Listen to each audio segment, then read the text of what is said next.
La prétendue démission de Guy Brice Parfait Kolila du poste de vice-président de l'Initiative pour la démocratie au Congo, IDC, et la situation sociopolitique et économique du Congo étaient au centre de la conférence de presse organisée par le Conseil des présidents de l'IDC.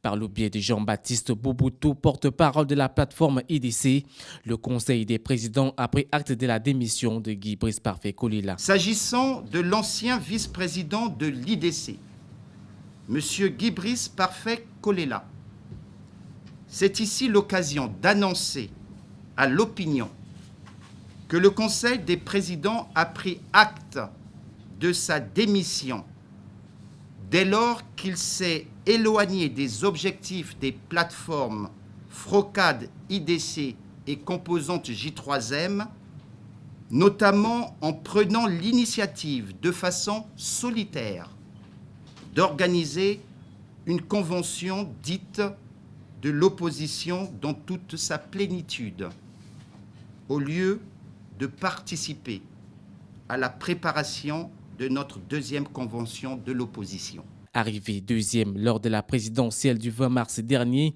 Guy Brice Parfait Kolila avait pris acte des résultats officiels du scrutin qui ont porté Denis Sassou Nguesso à la tête de la République du Congo. L'IDC entend, avec ou sans lui, poursuivre sa lutte. Elle a d'ailleurs annoncé sa deuxième convention dans les tout prochains jours.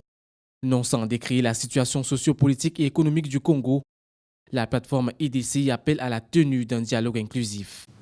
Le vivre ensemble, parce que nous vivons ensemble depuis des années dans ce pays, nous vivons toujours ensemble, nous ne prétendons pas détenir la solution absolue.